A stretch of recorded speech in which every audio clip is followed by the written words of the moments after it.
Hello friends, I am Dr. Sunil Saini, trauma and neurosurgeon, expert in limb lengthening, deformity correction and pain management.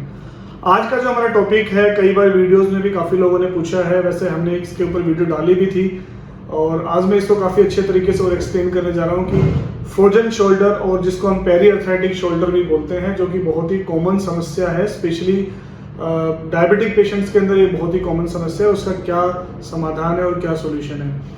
जब हम frozen shoulder की बात करते हैं या पेरी अर्थराइटिक शोल्डर की बात करते हैं, इसका मतलब हमारा कंधे की मूवमेंट्स जो है वो अफेक्टेड हो जाती है। जैसा कि अगर हम कंधे को देखें तो ये हमारा शोल्डर जॉइंट का मॉडल है। इधर में हमारी ह्यूमरस होती है, इधर में स्कैपुला, इनका दोनों का मिलने के बाद ग्लेनोह्यूमरल जॉइंट बनता है, इधर में क्लेविकल है और आगे में होते हैं हमारे पास लिगामेंट्स एंड कैप्सूल्स। कैप्सूल एक परत होती है जो जॉइंट के बाहर होती है।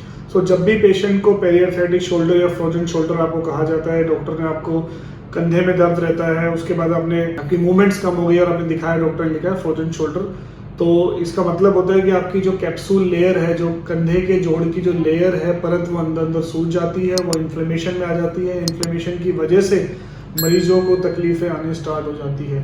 किस किस प्रकार की तकलीफें आती हैं? सबसे पहले होता है पेशेंट को पेन आने लग जाता है, दर्द रहता है।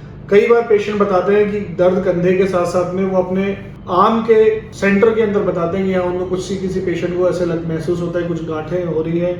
सेकंड जो होता है कि पेशेंट की रेंज ऑफ मूवमेंट, जितना वो उनका कंधा मूव कर रहा था वो ग्रेजुअली कम होता जा रहा है। स्पेशली हाथ को पीछे ले जाने में तकलीफ होती है, हाथ को ऊपर ले जाने में तकलीफ होती है। और तीसरी जो बड़ी कॉमन तकलीफ पेशेंट को आती है कि रात में जब पेशेंट सोता है तो उस कंधे की तरफ सोते ही तकलीफ बढ़ जाती है, दर्द बढ़ जाता है, जिसको हम नाइट पेन कहते हैं। तो ये सब समस्याओं से पेशेंट प्रेजेंट करते हैं। नंबर 1 पेन रहता है, नंबर 2 रेंज ऑफ मूवमेंट, जितना कंधा मूवमेंट कर रहा था वो उतनी मूवमेंट नहीं कर रहा है, और तीसरा पेशेंट को नाइट पेन रहता है। जैसे वो पेशेंट उस तरफ लेटता है तो उसका दर्द बढ़ जाता है और उसकी वजह से उनकी नींद डिस्टर्ब रहती है। ऐसी कंडीशन को जब हम एग्जामिनेशन करते हैं तो इसका कारण क्या क्या हो सकता है? बहुत ही कॉमन कॉम्प्लिकेशन ये एसोसिएट होती है डायबिटिक पेशेंट के साथ। जो भी डायबिटिक पेशेंट्स हैं उनके अंदर हो सकती है। अगर आपको ट्रॉमा हो गया, ट्रोमेटिक पेरी अर्थराइटिक शोल्डर भी होता है, ट्रॉमा की वजह से आपका शोल्डर एक जगह पे रुक गया, मूवमेंट्स आपने कम करी, उसकी वजह से भी होता है। पर डायबिटिक पेशेंट्स में इट्स वेरी कॉमन। कई बार there is no aetiology also, कोई कारण भी नहीं हमें समझ में आता है, या फिर कोई झटका लग गया उसकी वजह से भी ऐसा हो सकता है। इसमें आपकी मूवमेंट्स लॉस हो जाती है। एक्सरे यूजुअली नॉर्मल निकलते हैं, और अगर आपको आगे में इन्वेस्टिगेशंस करानी होती है तो एमआरआई एडवाइजेबल है, लेकिन ज़्यादातर ये क्लिनिकल डायग्नोसिस, यानी कि आपके डॉक्टर देखने के बाद ही इसको डायग्नोस कर लेते हैं कि आपकी मूवमेंट्स रिस्ट्रिक्टेड है।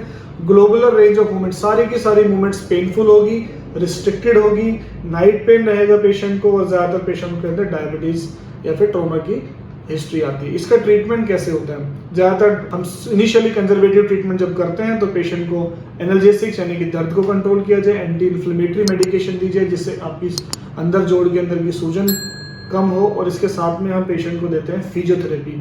अगर मैं बोलूँ कि द हार्ट ऑफ ट्रीटमेंट इसके अंदर क्या है, वो फिजियोथेरेपी एंड फिजियोथेरेपी की एक्सरसाइज कर करके ही ये कंधे की पूरी मूवमेंट्स खुलने वाली है। लेकिन मरीजों की सबसे बड़ी तकलीफ ये होती है कि जी दर्द तो कंट्रोल ही नहीं हो रहा, हमारी रात में नींद इतनी डिस्टर्ब हो रही है जिसकी वजह से हम एक्सरसाइज कर ही नहीं पा रहे हैं।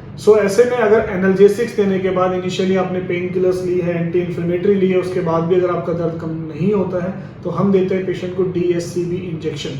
हाँ दोस्तों, इसके अंदर डीएससीबी इंजेक्शन से बहुत ही अच्छा पेन रिलीफ मिलता है। डीएससीबी डिस्टल सोडियम चैनल ब्लॉक, और इसको हम फर्स्ट वेब स्पेस यानी कि आपके अंगूठे और इंडेक्स फिंगर के बीच में दिया जाता है। इसको हम अल्फा 1 बोलते हैं। इसके साथ में इसको और ऑगमेंट करने के लिए और बेटर इफेक्ट्स के लिए हम डेल्टोइड के इंसर्शन पॉइंट पे देते हैं, जिसको हम अल्फा 5 बोलते हैं। This is called DSCB alpha 1 and alpha 5 की मदद से पेन को मैनेज किया जाता है। तो इंजेक्शन से क्या फायदा आपको होने वाला है? सबसे इंपॉर्टेंट फायदा ये होता है कि आपका दर्द इंस्टेंटली कम होने लग जाता है। आपकी एनाल्जेसिक्स यानी कि पेन किलर्स के ऊपर निर्भरता, एक मरीज रोज पेन किलर्स ले रहा है और एक इंजेक्शन लगाने के बाद उसको पेन किलर्स के ऊपर डिपेंडेंसी बिल्कुल खत्म हो जाती है। इसके साथ में पेशेंट का नाइट पेन खत्म हो जाता है और फिर पेशेंट बहुत ही रिगरस फिजियोथेरेपी की तरफ जा सकता है। तो डीएससीबी इंजेक्शन के थ्रू, जिसको हम अल्फा 1 अल्फा 5 बोलते हैं, उसकी मदद से आप बहुत ही आराम से फ्रोजन शोल्डर के पेन को कंट्रोल कर सकते हैं। और इसके साथ में हम थोड़ी मेडिकेशन देते हैं, ट्राई करते हैं कि एनाल्जेसिक्स पेशेंट को कम से कम देना पड़े, और इसके साथ में पेशेंट को रिगरस एक्सरसाइजेस फिजियोथेरेपी कर करके पेशेंट को रिलीफ आने लग जाता है और कंधा ग्रेजुअली खुल जाती है। एक लॉन्ग प्रोसेस होता है, 2 3 4 महीने भी पेशेंट को कंधे को खोलने में लग जाती है। कई बार हमें 20 डेज के बाद 30 डेज के बाद इंजेक्शन को रिपीट करना पड़ सकता है। 2 से 3 बार के इंजेक्शन के बाद पेशेंट काफ़ी हद तक काफ़ी पेन फ्री हो चुका होता है और काफ़ी अच्छी रेंज ऑफ मूवमेंट आ चुकी होती है। जैसे कि आपने हमारे एक वीडियो में भी देखा कि पेशेंट पिछले 2-2.5 साल से परेशान था, हर जगह जा चुका था, लेकिन उसका दर्द ही कंट्रोल नहीं हो रहा था। हमने एक DSCP इंजेक्शन लगाया, उसके बाद उसका पेन रिलीफ हुआ, पेशेंट ने रिगरस फिजियोथेरेपी करी और आज वो काफ़ी कंफर्टेबल है।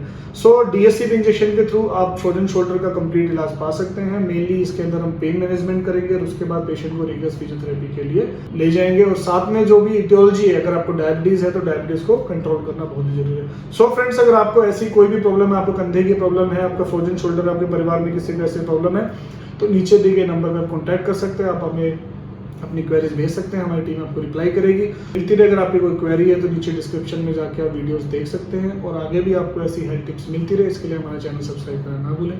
Thank you.